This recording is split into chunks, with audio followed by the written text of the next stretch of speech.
Dear student, RSS education group में आज की क्लास में आप अध्ययन करेंगे सीबीएसई बोर्ड क्लास 12th आरोह भाग 2 के काव्यखंड के अंतर्गत गजानन माधव मुक्तिबोध द्वारा रचित कविता सहर्ष स्वीकारा है कि अभ्यास प्रश्नों का। तो इस वीडियो में हम अभ्यास प्रश्नों के साथ साथ पाठ के आसपास, कविता के आसपास प्रश्नों पर भी परिचर्चा करेंगे।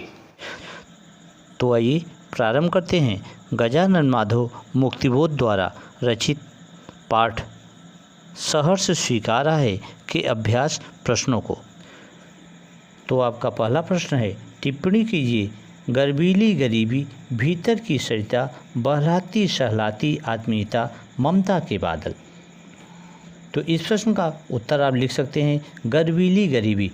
इससे तात्पर्य है कि गरीबी में भी स्वाभिमान को बचाए रखना, किसी के आगे हाथ नहीं फैलाना, अपने को दीन रूप में प्रस्तुत न करना, अपने कर्म पर विश्वास करना, ऐसा कवि कह रहा है। दूसरा है भीतर की सरिता से। इसका अभिप्राय है मानवीय संवेदना से। जिस व्यक्ति के मन में संवेदनाओं की नदी नहीं होगी वह मानव हो ही नहीं सकता, वह तो स्वार्थी और अहंकारी होगा। तीसरा है बहलाती सहलाती आत्मीयता, अर्थात कवि कहता है कि सर्वहारा वर्ग के प्रति मेरी सहानुभूति ही मुझे बहलाती और सहलाती है कि मैं स्वार्थी न बनूं। इसी सहानुभूति ने मुझे इस वर्ग से जोड़ रखा है।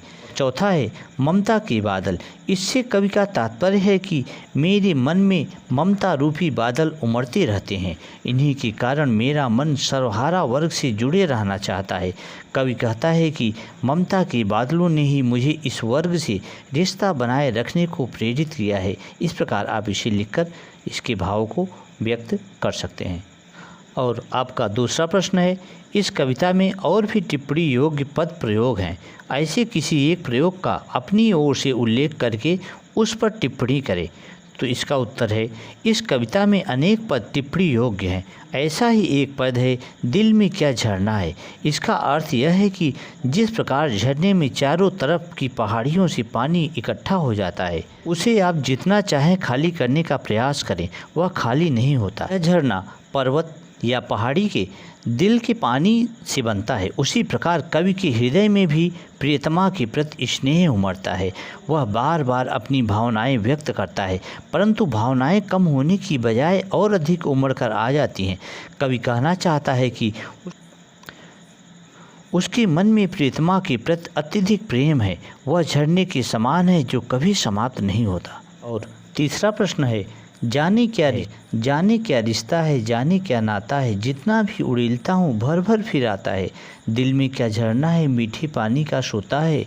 फिर वह ऊपर तुम मुस्काता, चांद जो धरती पर रात भर, मुझ पर त्यों तुम्हारा ही खिलता वह चेहरा है। तो इसमें उपयुक्त पंक्तियों की व्याख्या करते हुए यह बताना है आपको कि यहाँ चांद की तरह आत्मा पर झुका चेहरा भूलकर अंधकार अमावस्या में नहाने की बात क्यों की गई है। तो इससे संबंधित आपके प्रश्न बनते हैं। कवि अपने उस प्रिय संबंधी के साथ अपने संबंध को कैसे बताता है। कवि अपने दिल की तुलना किससे करता है तथा क्यों। कवि प्रिय को अपने जीवन में किस प्रकार अनुभव करता है। और कवि ने प्रिय की तुलना किससे की है और क्यों। तो इसका उत्तर आप लिख सकते हैं, कवि का अपने उस प्रिय के साथ गहरा संबंध है। उसके स्नेह से वह अंदर व बाहर से पूर्णतः आच्छादित है और उसका स्नेह उसे भिगोता रहता है। है अपने दिल की तुलना मीठे पानी के झरने से करता है।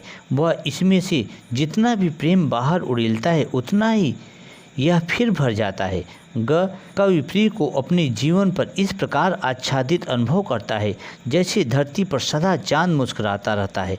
कवि के जीवन पर सदा उसके प्रिय का मुस्कुराता हुआ चेहरा जगमगाता रहता है। और का आशय है, कवि ने अपने प्रिय की तुलना चांद से इसलिए की है क्योंकि जिस प्रकार आकाश में हंसता चांद अपने प्रकाश से पृथ्वी को महकाता रहता है, उस प्रकार कवि को अपने प्रिय का मुस्कुराता चेहरा अपने अद्भुत सौंदर्य से नहलाता रहता है। इस प्रकार इसके भाव को आप प्रकट कर सकते हैं। और चौथा प्रश्न है, तुम्हें भूल जाने की दक्षिण ध्रुव अधिकार अमावस्या शरीर पर, चेहरे पर अंतर में पालू मैं, झेलूँ मैं उसी में नहा लूँ मैं, इसलिए कि तुमसे ही परिवेष्टित आच्छादित रहने का रमणीय यह उजेला अब सहा नहीं जाता। तो इससे संबंधित आपका प्रश्न है, क है, यहाँ अंधकार अमावस्या के लिए क्या विशेषण इस्तेमाल किया गया है और उससे विशेष में क्या अर्थ जुड़ता है। ख है, कवि ने व्यक्तिगत संदर्भ में किस स्थिति को अमावस्या कहा है। ग है, इस स्थिति से ठीक वाले शब्द का व्याख्या पूर्वक उल्लेख करें। और घ है, अपने संबोध जिनको कविता संबोधित है, कविता का तुम को पूरी तरह भूल जाना चाहता है, इस बात को प्रभावी तरीके से व्यक्त करने के लिए कवि ने क्या युक्ति अपनाई है, रेखांकित अंशों को ध्यान में रखकर उत्तर दें। तो इसका उत्तर है क का है। तो क का उत्तर है, यहाँ अंधकार अमावस्या के लिए दक्षिण ध्रुव विशेषण का इस्तेमाल किया गया है। इसके प्रयोग से अंधकार का घनत्व और अधिक बढ़ जाता है। और ख है, कवि व्यक्तिगत संदर्भ में अंधकार को अपने शरीर व हृदय में बसा लेना चाहता है ताकि वह प्रीतमा के स्नेह से स्वयं को दूर कर सके। वह एकांकी जीवन जीना चाहता है, इसे ही उसने अमावस्या कहा है। और ग का आशय है, इस स्थिति से ठीक विपरीत ठहरने वाली स्थिति निम्नलिखित है। तुमसे ही परिवेष्टित आच्छादित रहने का रमणीय यह उजेला कवि ने प्रियतमा की आभा से सदैव घिरे रहने की स्थिति को उजाले के रूप में व्यक्त किया है। उजाला मनुष्य को मार्ग दिखाता है, इसी तरह प्रिया का स्नेह रूपी उजाला उसे जीवन पथ पर चलने के लिए प्रोत्साहित करता है। और घ का आशय है, कवि अपने संबोध्य को पूरी तरह भूल जाना चाहता है। अपनी बात को प्रभावी ढंग से व्यक्त करने के लिए वह प्रीतमा को भूल जाने, उसके प्रभाव को शरीर और हृदय में उतार लेने, झेलने और नहा लेने की युक्ति अपनाता है। वह अंधकार में इस प्रकार लीन होना चाहता है कि प्रीतमा की स्मृति रूपी प्रकाश की किरण उसे छू न सके। तो इस प्रकार इसके भाव को आप स्पष्ट कर सकते हैं। और आपका पांचवा प्रश्न है, बहलाती सहलाती आत्मीयता बर्दाश्त नहीं होती है और कविता के शीर्षक सहस शिकारा है में आप कैसे अंतर विरोध पाते हैं, चर्चा कीजिए। तो इसका उत्तर है, एक ओर तो कवि सर्वहारा वर्ग के दुखों के प्रति सहानुभूति जताता है।